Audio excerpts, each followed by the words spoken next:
السلام علیکم، میں آپ کی خدمت میں حاضر ہوں. ہمارے ساتھ ہمیشہ کی طرح موجود ہے سید سرفراز شاہ صاحب، معروف دینی، سماجی اور روحانی عالم. ہمارے ساتھ ہمیں گائیڈ کرتے ہیں.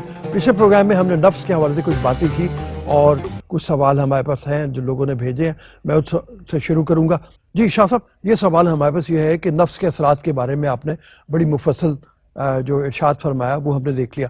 انسان کو 3 درجے جو کہے گئے کہ نفس مطمئنہ تک اس کو آنا ہے، تو یہ صوفیہ نے کیا طریقہ کار کیا اس کے لیے کوئی وظیفہ ہے، کوئی مجادلہ ہے، کچھ کرنا پڑتا ہے کہ وہ پہلے درجے سے تیسرے درجے تک پہنچ جائے؟ دیکھیے، کچھ چیزیں مشروط ہیں اپنی ذات پر کنٹرول کرنے سے، کچھ چیزیں مشروط ہیں مشقت کرنے سے، کچھ چیزیں مشروط ہیں ایک طرح سے اس کو ریاضت کے لیجیے، اس کو اپنی ٹریننگ کا نام دے دیجیے، کوئی بھی نام دے دیں جس میں انسان اپنے ذات کو کنٹرول کرتا ہے، وہ اس سے مشروط ہیں. جی. اب رب تعالیٰ نے تو اس کی سزا اور جزا کے بارے میں بتا دیا. جیسے نماز پڑھنا ہے، اب نماز پڑھنے کے بارے میں آپ اللہ تعالیٰ نے بھی بڑا کلیئرلی بیان کیا، آپ صلی اللہ علیہ وآلہ وسلم نے بھی بڑی کلیئرلی بات بتائی. حتیٰ کہ نماز کو کافر و مسلمان کے درمیان فرق کا نام دے دیا گیا. لیکن یہ اختیار ہمارے اوپر ہمارا اپنا ہو گیا کہ ہم فوراً اٹھیں اور اذان کی آواز سن کے نماز کے لیے روانہ ہو جائیں، یا میں سستی اور کاہلی کا مظاہرہ کروں. نماز پڑھنے کا اجر بے پناہ ہے اور نماز نہ پڑھنے کی سزا بہت ہے.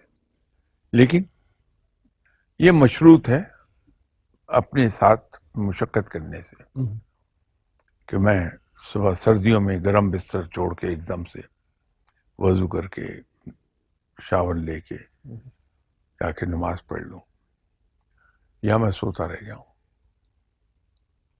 تو ایک کا ریوارڈ بہت بڑا مل جائے گا، دوسری کی سزا بہت بڑی مل جائے گی. تو یہ چیزیں جو ہیں ان کے لیے ہمیں خود مشقت کرنا پڑے گی. ٹھیک ہے. اس کے اندر جو وظائف ہیں، ذکر، اذکار ہیں، اوراد ہیں، اس کی بجائے ہمیں اپنے ساتھ لڑنا پڑے گا، اپنے نفس کے ساتھ لڑ کے اپنے آپ کو نیکی کی طرف لے جانا پڑے گا. ٹھیک.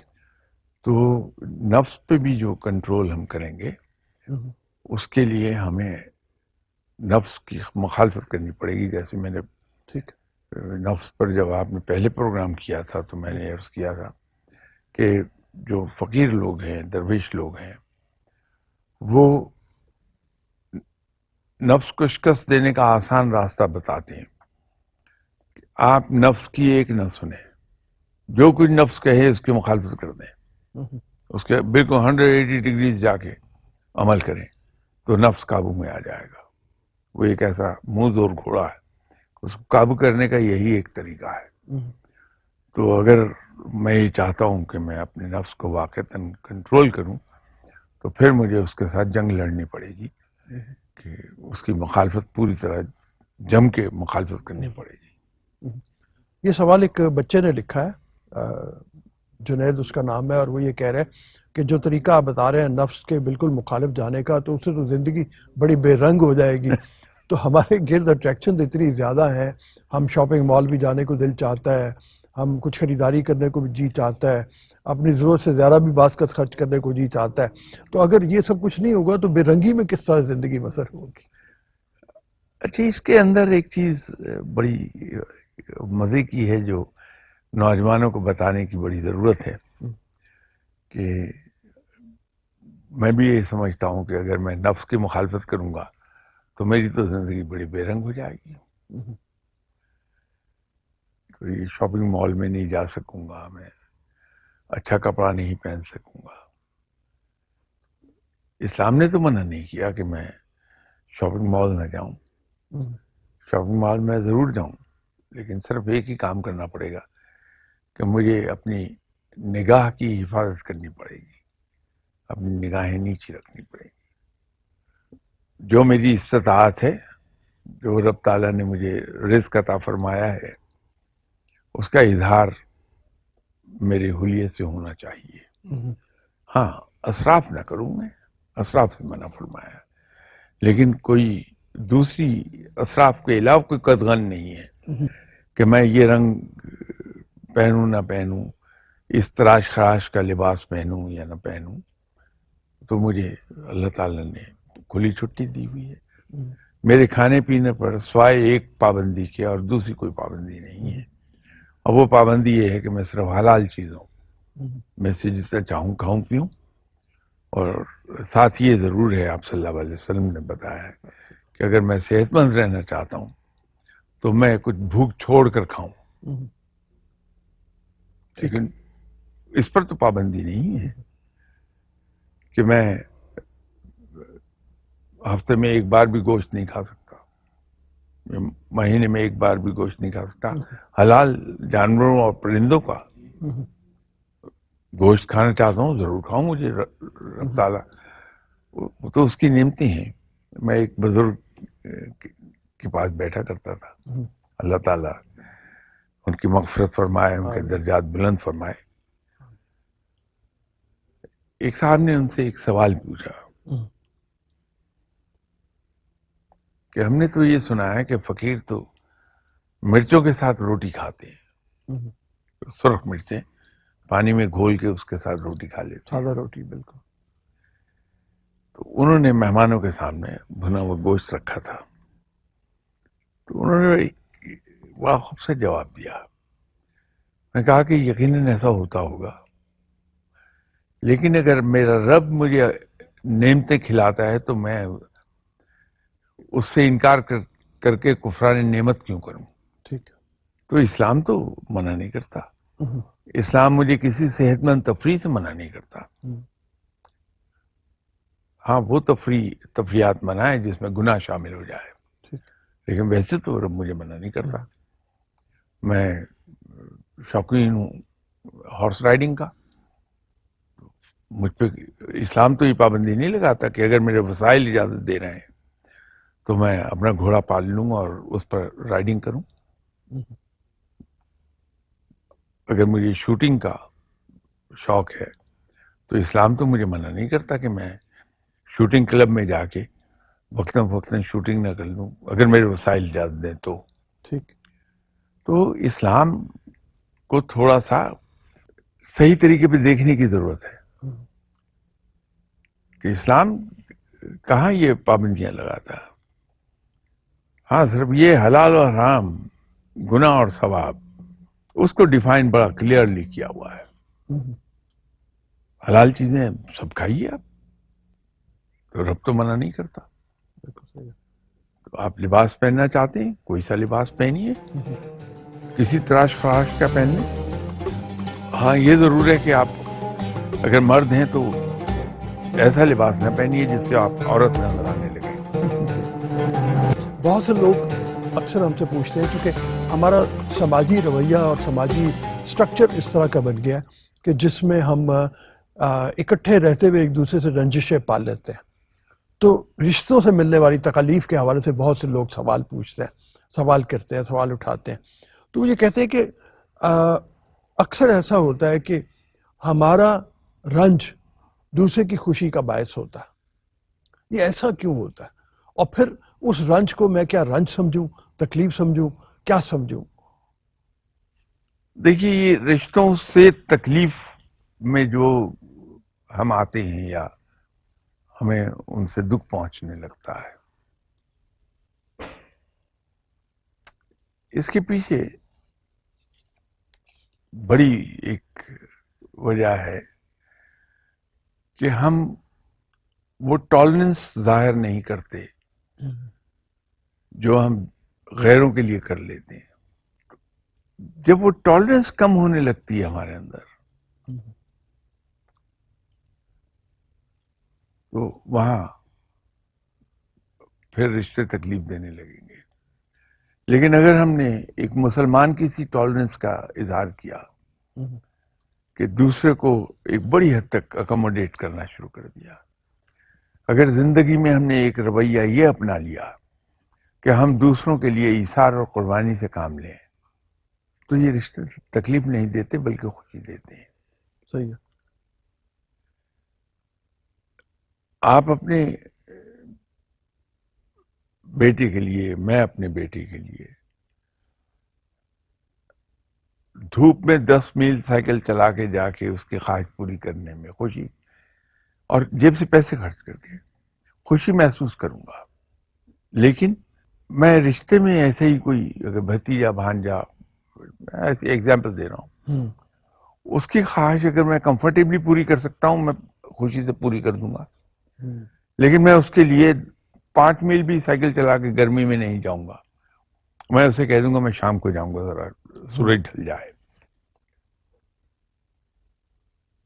اگر کہیں میرے ذہن میں اللہ یہ ڈال دے اچھی بات کہ ٹھیک ہے وہ اس کے ساتھ رشتہ دوسرا ہے، اولاد نہیں ہے میری، لیکن ہے تو میری اولاد کی طرح.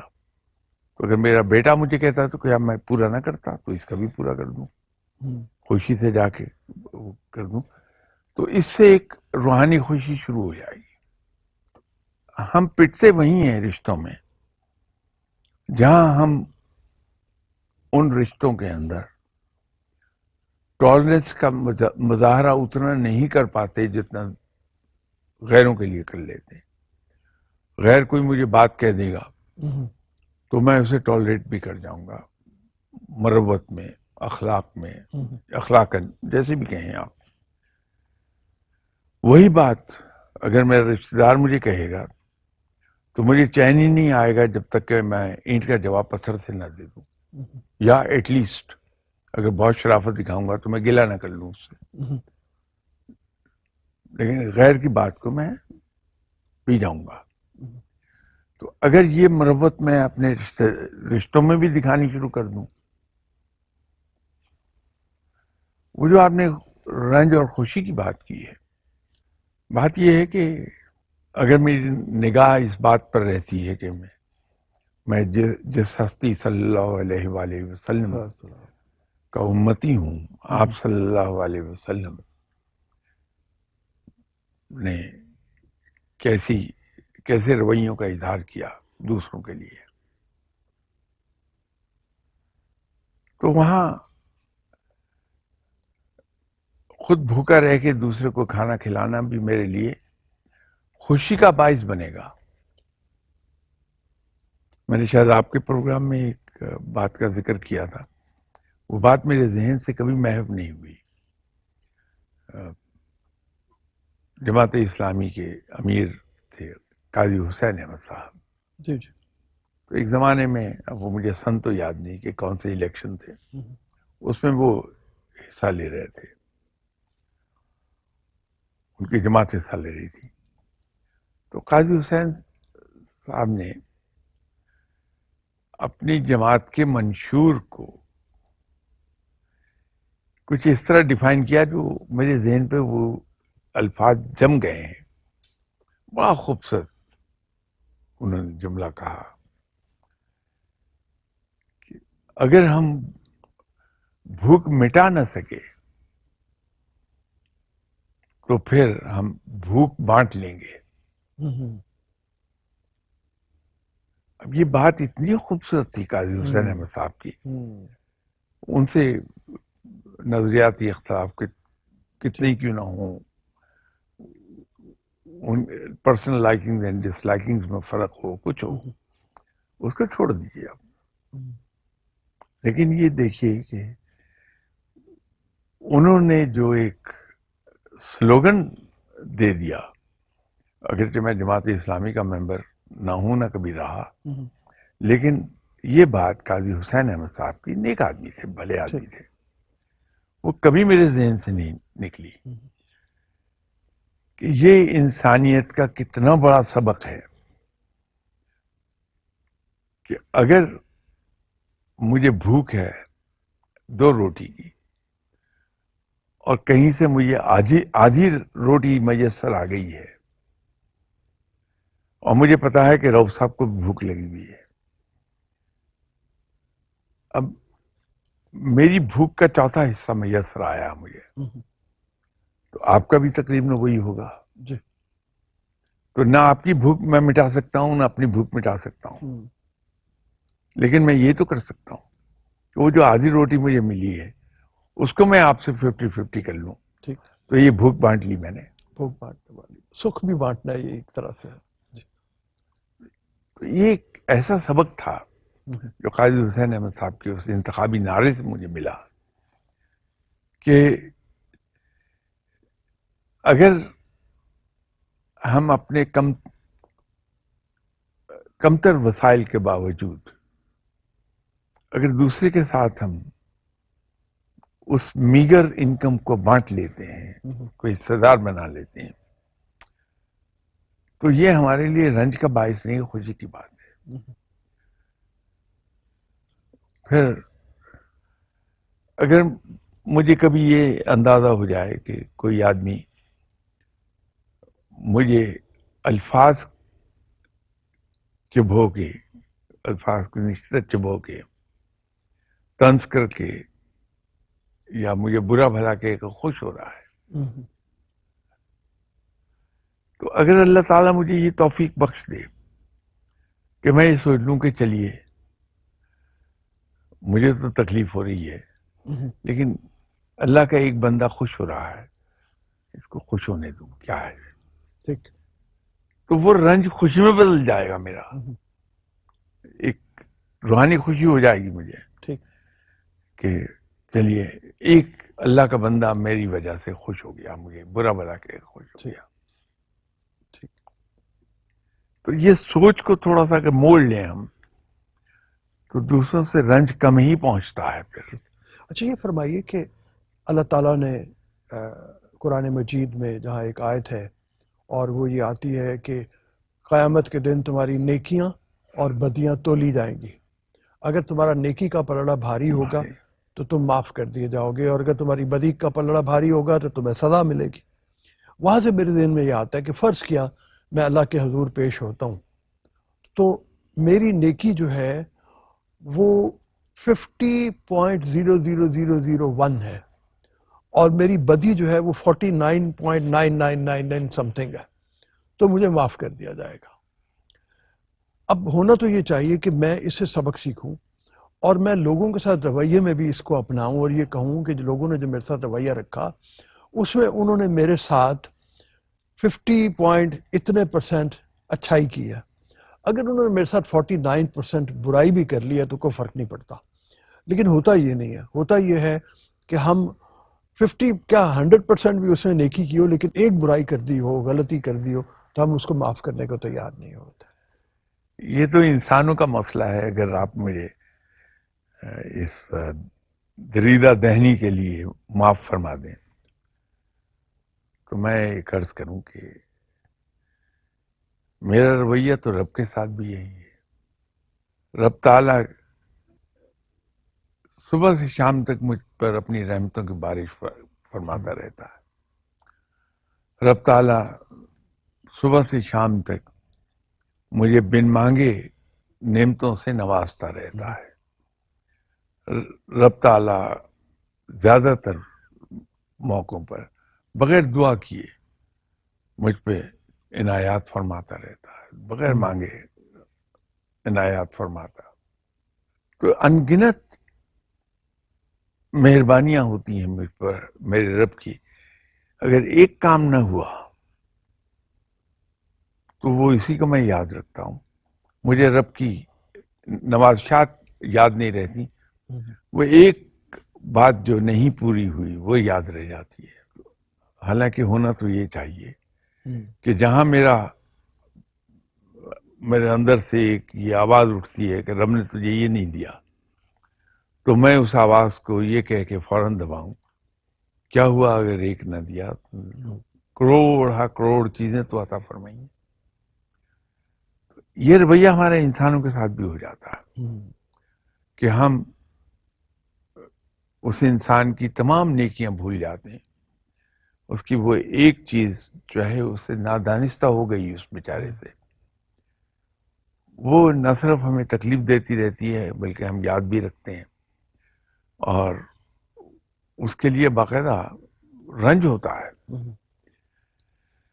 تو اگر ہم یہ رویہ کہیں اختیار کر لیں کہ جہاں مجھے تکلیف پہنچتی ہے کسی کی بات، تو میں یہ یاد کر لوں کہ یہ وہ شخص ہے جس نے میرے ساتھ اتنی مہربانیاں فرمائی ہوئی ہیں. انسان ہے، جیسے مجھ سے کوتاہی ہو جاتی ہے، اس سے بھی کوتاہی ہو گئی، تو میں لوگوں سے توقع رکھتا ہوں کہ میری کوتاہیوں کو، میری غلطیوں کو، میرے قصوروں کو معاف کر دیں. تو کیا میں اس کی ایک آدھ غلطی کو نہیں ٹالریٹ کر سکتا ہوں؟ تو اگر یہ رویہ آ گیا میرے اندر، دوست ہیں ہمارے، ان کی ایک آدھ کوئی خامی ہمیں تنگ کرتی ہے، لیکن کبھی آج تک میں نے نہیں سوچا کہ اس بیچاری کی تو ایک خامی ہے، میرے اندر بے پناہ خامیاں موجود ہیں، لیکن لوگ بھی تو مجھے اپنے سینے سے لگائے پھر رہے ہیں. تو کیا میں اس کو ایک خامی کے ساتھ سینے سے نہیں لگا سکتا؟ یہ اگر میں سوچوں تو یقین کیجئے کہ کسی کے ساتھ مجھے گلہ شکوہ ہو ہی نہیں. ہم امتحان میں ڈال دیتے ہیں اپنے عزیزوں کو، رشتہ داروں کو. اچھے رویے کے لیے یہی بہتر ہے کہ رشتے کو اگر محفوظ رکھنا ہے، رشتے کو اگر چلانا ہے، پائیدار رکھنا ہے، تو اپنے دوستوں کو، عزیزوں کو کسی امتحان میں نہ ڈالیے. بالکل صحیح ہے. جی، مطلب یہ کہ جائیداد میں حصہ فرض کیا بھائیوں کے درمیان وجہ تنازع بن جاتا ہے، اور میری ضرورت ہے، میں نے ایک بڑا مکان خریدنا ہے، اس کی ضرورت ہے کہ اس نے ابھی وہیں رہنا ہے. ہم کیوں اس کو ایک امتحان میں ڈال رہے ہیں؟ ہم اس کی ضرورت کے مطابق اگر کچھ فیصلے کرنے لگیں اور برداشت کرنے لگیں تو رشتے میں تناؤ کبھی نہیں آئے گا. کبھی نہیں آتا. اگر ایک اس کا تو مختصر ایک بات میں عرض کیا کرتا ہوں کہ اگر ہم یہ سیکھ لیں کہ ہم انسان کو اسی طرح ایکسیپٹ کر لیں جیسا وہ ہے. بالکل صحیح. If we can accept others as they are, گلے شکوے ختم ہو جائیں گے، باقی نہیں کوئی. اور ایک کمال کی چیز ہے، میں لوگوں کی، میں اکثر و بیشتر یہ بات محفلوں میں کہتا ہوں، کیونکہ میرے نزدیک یہ بڑی کمال کی چیز ہے اگر کبھی نکتہ یہ سمجھ میں آ جائے کہ دینے سے بڑھتا ہے، گھٹتا نہیں ہے. ٹھیک ہے. یہ جو آپ نے حصے کی بات کی، جی. اس میں آپ کوئی بھی آدمی اگر اپنا حصہ اس خوف سے فورگو کر دے کہ بہن بھائیوں میں نفاق نہ پیدا ہو، بہن بھائیوں کے درمیان جھگڑا نہ ہونے پائے، میں چھوڑ دیتا ہوں، لے لو، رب تعالیٰ کئی گنا بڑھا کے رزق عطا فرما دیتا ہے. اور آدمی کو حیرت ہوتی ہے کہ میں نے تو اتنا سا چھوڑا تھا، یہ رب تعالیٰ نے کس قدر زیادہ دے دیا. نیت یہ ہونی چاہیے کہ بہن بھائیوں میں نہ اتفاقی نہ پیدا ہو، کوئی وجہ تنازع نہ بن جائے. چھوڑ دو، اللہ اور دے دے گا. رب واقعی دے دیتا ہے، بے پناہ عطا فرما دیتا ہے. وہ مجھ سے غلطی ہوئی اور اسی غلطی سے میں نے یہ سیکھا کہ لوگوں کو امتحان میں نہ ڈالو. اور وہ یہ ہوا کہ میں ایک جگہ ملازمت کرتا تھا. وہاں جب میں ملازمت چھوڑنے لگا، میں نے کچھ لوگ ایسے تھے جو میرے شاگردان تھے، ان کو بھی وہاں جاب دلوائی تھی. مجھے ناراضی ہوئی، میں نے وہاں اپنا ریزگنیشن لکھ کے دے دیا. ان لوگوں نے کہا ہم بھی لکھ دیتے ہیں. تو میں نے ان کو کہا تو بھی لکھ دو. ایک ہی صفحے کے اوپر 7-8 لوگوں نے یہ کر دیا. میں تو گھر چلا گیا. ان کو آرگنائزیشن نے کہا کہ ہم تمہاری تنخواہ میں تھوڑے سے پیسے بڑھا دیتے ہیں، تم اپنا ریزگنیشن واپس کر دو اور لکھ دو کہ یہ ہمیں انصاف نے اکسایا ہے تو اس بنیاد کے اوپر. اب وہاں سے سبق میں نے یہ سیکھا کہ ان کی مجبوری تھی، ان کی ضرورت تھی. میں اس بنیاد کے اوپر بھی میں نے ان سے تنازع کا باعث نہیں بنا. میں نے ان کو مطلب یہ چھوڑا نہیں. ان کو کچھ عرصے بعد اپنی ناراضی کا اظہار ضرور کیا کہ تم لکھتے ہی نہ، لیکن مجھے بھی یہ سبق ملا کہ نہ میں ان کو اس امتحان میں ڈالتا نہ مجھے یہ ناکامی کا یا دکھ کا باعث مطلب میرے لیے بے بنتا. شک بے شک. تو وہ جو حضرت علی نے بھی فرمایا ہے نا، میرے خیال میں شاید وہ اسی حوالے سے ہوا ہے کہ احسان بھی اگر کسی کے اوپر کرو تو اس کو بھی بھول جاؤ، بلکہ یہاں تک ہے کہ جس پہ احسان کرو اس کے شر سے بچو. وہ اور زیادہ حضرت علی کرم اللہ وجہ کا مطلب وہ جو بیان ہے تو اس بارے میں بھی فرمائیے. یہ ہمارے کچھ سماجی رویے ہیں اور وہ ڈرائیو ہونے چاہیے دین کے اصولوں کے ذریعے. ہمارے پاس اگر میرا وراثت میں حصہ ہو، میرے بہن بھائی مجھے نہ دے رہا ہوں، تو سب سے بڑا میرا یہ ہوگا کہ اپنا حق نہیں چھوڑنا چاہیے. میں اپنا حق کیوں چھوڑوں؟ بات درست ہے، اس میں شک نہیں ہے. لیکن اگر اللہ تعالیٰ مجھے توفیق بخش دے اور پروردگار میرے دل میں یہ ڈال دے کہ میرا جو حق بنتا ہے اس کی کوئی قیمت نہیں ہے میرے اپنے بہن بھائیوں کے ساتھ میرے تعلقات کے اسموتھ چلنے کے مقابلے پہ. ہمارے بہن بھائیوں کے درمیان تنازع نہ بنے، نفاق نہ پیدا ہو، میں چھوڑ دیتا ہوں. تو یہ آزمودہ چیز ہے کہ رب تعالیٰ نوازتا ہے، پھر بہت نوازتا ہے. یا بہت زور دے کے کہتے ہیں اور اکثر کہتے ہیں کہ چھوڑ دو گے بھائی بہنوں کی بہتری کے لیے یا دوسروں کی بہتری کے لیے تو بہت مطلب وہ اللہ تعالیٰ نوازے گا. یہ عام رویے میں بڑا مشکل کام ہے ویسے. مشکل تو ہے. وہ جو آپ نے پچھلے پروگرام میں مجھ سے نفس کی بات کی تھی، اس کو زیر کرنا آسان کام نہیں ہے. اس کے لیے بڑی مشقت چاہیے. جی بالکل. مطلب یہ ہے کہ خاص طور پہ پیسے کی جہاں پہ طمع آ جائے گی. لیکن اس کے علاوہ بھی اگر دیکھیں رشتوں میں تناؤ، یعنی ساس اور بہو کے رشتے کا تناؤ آ جاتا ہے، ماں بیٹی کے رشتے کا تناؤ آ جاتا ہے، بھائی بھائی کا تو بہت ہی زیادہ ہے، یہاں تک کہ والدین کے ساتھ رشتے کا تناؤ آ جاتا ہے. تو اس سارے رویے میں بھی آپ کم از کم یہی بات کہیں گے کہ انسان جو ہے وہ ایک قدم پیچھے ہٹ کے سوچے اور یہ کہے کہ اللہ تعالیٰ مجھے اور نوازے گا. جو کہ میرے خیال میں اکثر اوقات یہی ہوتا ہے کہ تناؤ کی وجہ پیسے ہی بنتی ہے. پیسہ بھی ہے، حسد بھی ہے، جلن بھی ہے، ایگو بھی ہے انسان کی. جی ایگو بڑا رول پلے کر جاتی ہے اس میں. تو اگر انسان یہ سیکھ لے کہ میں صرف جھگڑے سے بچنے کے لیے کہ میرے بہن بھائیوں کے ساتھ، ماں باپ کے ساتھ، رشتہ داروں کے ساتھ نفاق نہ پیدا ہو، تو اگر مجھے اپنی گراؤنڈ چھوڑ کر ایک قدم پیچھے بھی ہٹ جانا پڑتا ہے تو ڈزنٹ میٹر. میں صرف اس نیت سے کہ یہ جھگڑا نہ ہو یا تنازع نہ بنے، رنجش نہ پیدا ہو، تو میں چھوڑ دوں گا. تو اس کا اجر رب سے بہت ملتا ہے، بے پناہ ہو جاتا ہے. ٹھیک. اور یہ بڑی آزمودہ بات ہے. برائی کی تعریف کیا یہ قرآن پاک نے ارشاد فرما دیا، برائی کی تعریف کیا یہ رسول اکرم صلی اللہ علیہ وسلم نے ارشاد فرما دیا. اسی کے تحت ہم کریں گے. باقی نفس ایک جیسا ہے. دیکھیے نفسانی خواہشات تو ہر ایک کی جی ہیں اپنی اپنی. وہ آپ نے بڑا درست فرمایا کہ رب تعالیٰ نے بہت کلیئرلی ڈیفائن کر دی ہیں مرد کی ذمہ داریاں اور عورت کی ذمہ داریاں. باقی یارڈ سٹک ایک سی رکھی ہے کہ آپ دوسروں کے لیے مہربان رہیں، آپ دوسروں کے ساتھ اپنی ڈیلنگز میں آنیسٹ رہیں، آپ دوسروں کے لیے بہت اکوموڈیٹنگ ہوں، آپ دوسروں کے ساتھ صرف انصاف ہی نہیں بلکہ ایثار اور قربانی سے کام لیں. ٹھیک ہے. یہ ساری چیزیں اس نے سکھا دی. عبادات مرد پر بھی اسی طرح فرض ہیں، خواتین پہ بھی ہیں. ماسوائے جو تھوڑا سا ایک اس میں جسمانی ساخت کی وجہ سے تھوڑا اس میں گیپ آتا ہے عورت کی عبادات کی کنٹینیوٹی میں،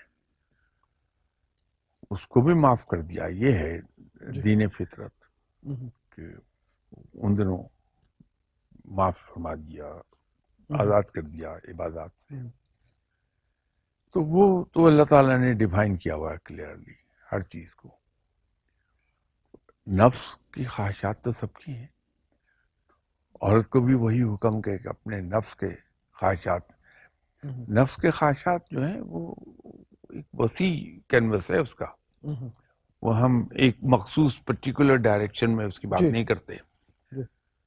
تو یہ بھی ہے کہ یہاں آپ کی کوئی چیز ٹیبل پر پڑی ہے، مجھے بڑی پسند ہے. اب میرا نفس یہ کہے گا کہ چل رؤف صاحب سے اتنے گہرے تعلقات ہیں، اٹھا کے کھا لو، لیکن رب مجھے یہ اجازت نہیں دیتا. تو وہ ٹو اسٹارٹ وتھ تو ہاتھ پھیلانا ہی منع ہے اسلام میں، اس کو پسند نہیں کیا گیا. سوال کرنا کسی سے، سوال کرنے سے مانگنے کی معنوں میں، وہی پسندیدہ نہیں ہے. آپ صلی اللہ علیہ وسلم نے فرمایا دینے والا ہاتھ، اوپر والا ہاتھ نیچے والے ہاتھ سے بہتر ہے. تو پہلی بات تو یہ ہے کہ مجھے بحیثیت مسلمان اس کو دیکھنا ہی نہیں چاہیے کہ یہ چیز یہاں پڑی ہے، تاکہ دل نہ للچائے. اور مجھے لڑنا چاہیے اپنی اس خواہش سے کہ میں رؤف صاحب سے اتنے گہرے تعلقات ہیں، میں رؤف صاحب سے ریکویسٹ کروں کہ جی یہ چیز میں کھا لوں. مسلمان تو یہ بھی نہیں گوارا کرتا کہ میں اپنے قریبی ترین انسان سے بھی یہ سوال کر لوں، چاہے جائے کہ میں آپ کی بغیر اجازت اٹھا کے کھا لوں. اب یہ بھی نفسانی خواہش ہے، نفس میرا تنگ کر رہا ہے. آپ کا کوٹ پسند ہے، مجھے معلوم ہے آپ کچھ نہیں کہیں گے، بغیر پوچھے میں نہیں لے سکتا بحیثیت مسلمان کے، مجھے آپ کی اجازت کی ضرورت ہے. اب یہ میرا نفس مجھے مجبور کر رہا ہے کہ ایک چیز جس کے بغیر میں گزارا کر سکتا ہوں، وہ مجھے مانگنے پر اکسا رہا ہے کہ میں آپ کے سامنے جا کے دست سوال دراز کر دوں کہ رؤف صاحب آپ کا یہ کوٹ میں پہن لوں. تو مسلمان تو اس حد تک جاتا ہے. تو وہ نفسانی خواہشات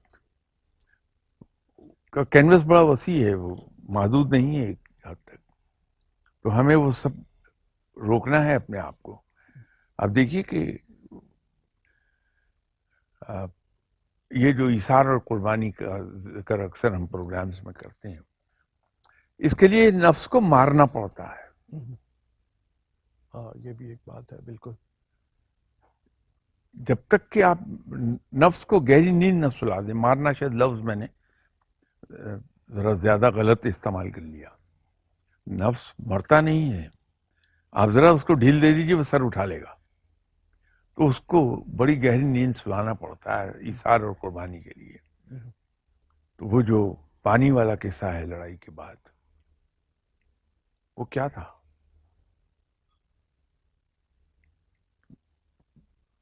اس نے آواز لگائی العطش. اس کو جب پانی پیش کیا کہ اتنی دیر میں کوئی دوسرا زخمی سپاہی بولا، تو اس نے کہا مجھ سے زیادہ اس کو ضرورت ہے، اس کو دے دو. نفس کو جب آپ گہری نیند سلا دیتے ہیں تبھی آپ اس پر سواری کر سکتے ہیں. نفس پر انسان کو اپنے نفس پر پوری طرح سواری کرنی پڑتی ہے، پھر کہیں جا کے وہ منہ زور گھوڑا قابو میں آتا. وہ آپ کی بات سے ایک چھوٹی سی بات یاد آ گئی درمیان میں نے کہا ایسی آپ کے وہ سناؤ آپ کو منو بھائی ہمارے مشہور رائٹر وہ سناتے ہیں کہ ایک دفعہ بھٹو صاحب کے ساتھ ایک دورے پہ کسی ملک باہر کے ملک گئے ہوئے تھے. تو کہنے لگے کہ ایک ہوٹل میں ہم ٹھہرے ہوئے تھے. تو اس ہوٹل میں جب ہم رخصت ہونے لگے تو وہاں پہ ایک پین سیٹ بڑا شاندار تھا. جیسے کہتے اٹھایا اس کی بیگ پہ کچھ لکھا ہوا تھا. تو میں نے دیکھا تو لکھا ہوا تھا if you like it take it. میں نے فوراً واپس رکھ دیا. تھینک یو سر، بہت مہربانی. ہمارے پروگرام کا وقت ختم ہو رہا ہے. میں سب جاتے جاتے آپ کو یہ بتاؤں یہ شاہ صاحب کی کتابیں ہیں، کہے فقیر ہے، نوائے فقیر ہے، اس کے علاوہ بھی بہت سی کتابیں ہیں جو آپ منگوا بھی سکتے ہیں، ہمیں بھی لکھ سکتے ہیں، ہم بھی آپ کو بتا سکتے ہیں یہ کہاں سے ملیں گی. ان کو ضرور پڑھیے. مزید گائیڈنس کے لیے ہمارا پروگرام دیکھتے رہیے، اور جو بھی آپ کا فیڈ بیک ہے اس کے بارے میں ہمیں ضرور لکھیے. آپ کے جو سوال ہو جو چاہے کہ شاہ صاحب کے سامنے رکھیں وہ بھی ہمیں لکھیے. ہم انشاءاللہ تعالیٰ پوری کوشش کریں گے ان کو شامل کریں پروگرام کے اندر. ابھی اجازت دیجیے. اللہ حافظ.